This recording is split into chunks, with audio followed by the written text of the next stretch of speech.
So the Nintendo Switch just got announced. So it's going to be coming out on March 3rd, which is less than 50 days away, which is pretty crazy. And here are a couple of things that you're going to need to know about the new Nintendo Switch. First of all, you're going to have to pay for online now, which kind of sucks, but if they make it better than what it was before, then I don't mind it. The battery life for the Switch is 2.5 to 6.5 hours depending on the game. It is rated at around 3 hours for the new Zelda game, which is a bit of a letdown, but I can also understand why that is.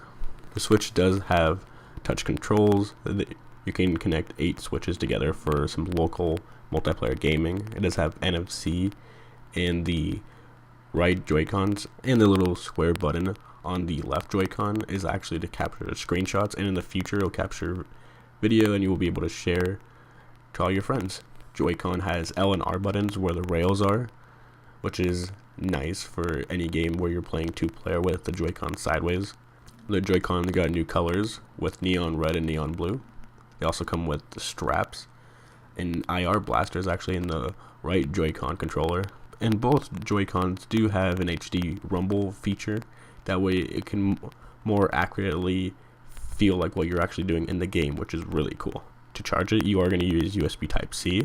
Nintendo did announce that they do have 50 partners for games, and that 80 games are currently in development, which is quite a bit, which is really awesome to see. Some of the games that were announced were 1-2-Switch, which is kind of like an experience where you don't actually have to look on the screen itself. You actually look at the other person that you're playing with, which will use that HD Rumble feature a lot.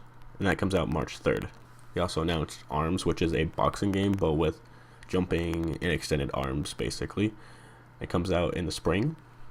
They also announced Splatoon 2, multiplayer and local online, which is awesome. And that's supposed to be coming out in the summer. And then they also showed off Super Mario Odyssey, which looks really great.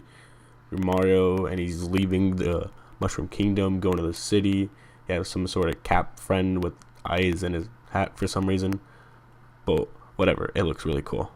But that doesn't come out until holiday 2017, unfortunately. Some other games they showed off were Xenoblade 2, Fire Emblem's Warrior, Dragon Quest 10 and 11 in Japan, and also Dragon Quest Heroes 1 and 2. They also announced that Octopath Travelers just started development, and they showed off a little bit of that. And some games later in the year would include Skyrim, FIFA. They haven't got release dates yet, but we do know that they're coming out later this year. And Mario Kart 8 Deluxe with new maps, new characters from Splatoon, and a new battle mode feature which looks really good. That comes out April 28th.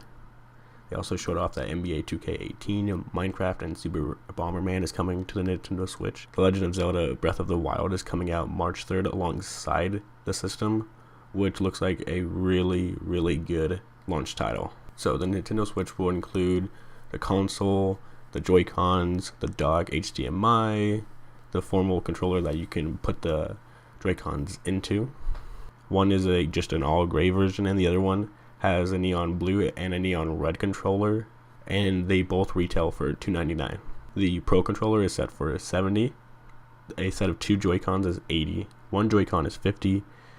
Joy-Con charging grip is $30.